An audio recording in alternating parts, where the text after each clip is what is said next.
As 5 responsabilidades para ter unha mascota. Número 1. Darle de comer e enlatarla correctamente. Número 2. Ducharla e asearla. Número 3. Levala ao veterinario para hacerle revisións. Número 4. Xogar con ela e darle mimos. Número 5. Tener un sitio onde poda descansar.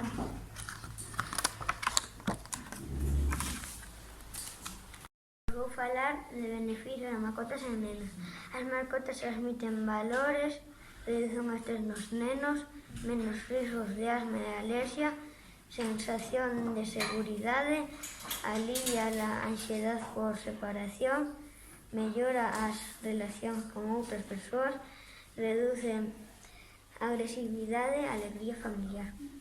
Eu vou falar dos abandonos de animais, razóns, camadas indesexadas, fin tempada da caza, factores económicos, mal comportamento do animal.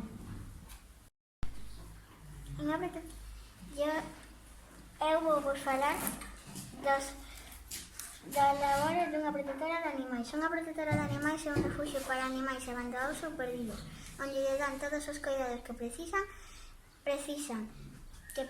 alimentación e asistencia médica. Cando o animal está perdido, onde a protectora tratan de localizar ao seu dono, e se se trata dun animal abandonado, despois de sanalo, buscanlle unha nova familia.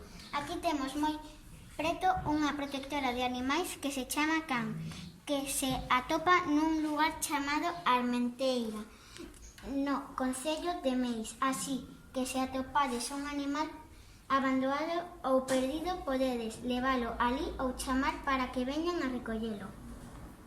Vou vos falar como colaborar con o protector de animais, facéndose socio do cartán dinereiro e axudar a unha protectora de animais para que compre os alimentos e medicación e nas instalacións. A axuda presencial é aquela que recibe mentre está na instalación, dando de cariños, dando de comer e dando de caser. Eu vou vos dar un consello se queres a tua mascota. Poñerlles microchip e registrar a tua mascota. Esterilización. Ter un espacio adecuado ao seu tamaño. Ter a comida adecuada ao seu tamaño.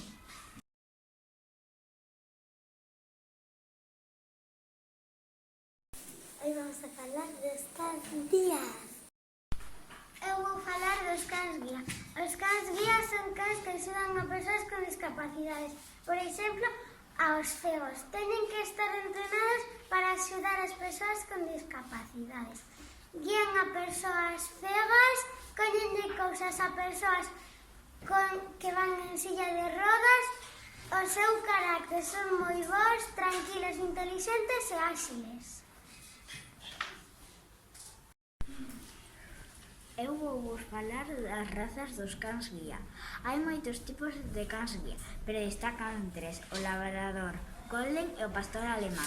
Eu traio unhas fotos dun labrador cando é cachorro. Son moi obedientes, fíos e cariñosos.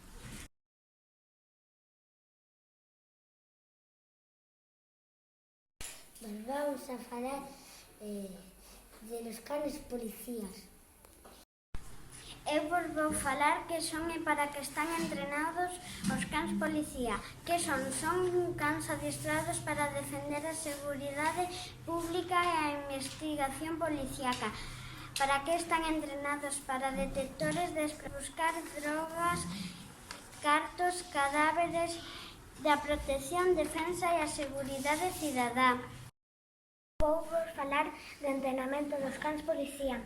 Ensínasene a non distraerse, a ponerse nervioso. Ten que obedecer as órdenes e para iso utilízase o xogo de coller a pelota. Ten que saber atacar un agresor e inmobilizarlo. Eu vou falar da especialización dos cans policías. Os cans policías son detectores de explosivos, drogas, cartos, rescates e mortos. Neste momento están traballando nas persoas que teñen o COVID-19. Eu vou vos a falar das razas dos cans policías. Os cans policías científicos son para a búsqueda de cadáveres, o pastor belga e o can de auga. Os cans de salvamento están preparados e entrenados para traballar, o dálmata e o San Bernardo. Os cans de intervención se utilizan na búsqueda de delincuentes, o pastor alemán e o golden retriever. Os cans detectores, rastreo de explosivos e detección de sustancias, o beagle e o cocker spaniel.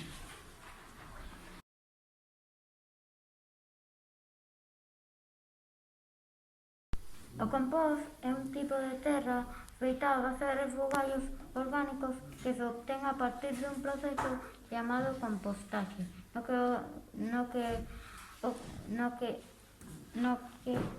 os microorganismos descompoñen a material orgánica ata xenerar un tipo de abono que contribúe á mellora do ambiente e enriquece os cultivos. Eu vou vos falar do que non se pode echar no compost. 1. Aceite para cociñar. 2. Arroz. 3. Excrementos. 4. Noces. 5. Pan e derivables. 6. Papel impreso. 7. Plantas. 8. Produtos cárnicos e lácteos. 9. Produtos de higiene e íntima. 10. Serrín. Eu vos vou falar para que se utiliza o compost. O compost se utiliza para plantar verduras, plantas e árboles. E se pon nos suelos para que teñan vitaminas e despois para cando se volvan a plantar crezan rápido e con forza. Beneficios da compostaxe. Xeramos menos basura. Aporte extra de nutrientes, reducimos os abonos químicos. Xera enerxía, aumenta a temperatura. É un bo fertilizante natural. Mellora a calidade dos solos. Ao ser de balde, axuda a economía familiar.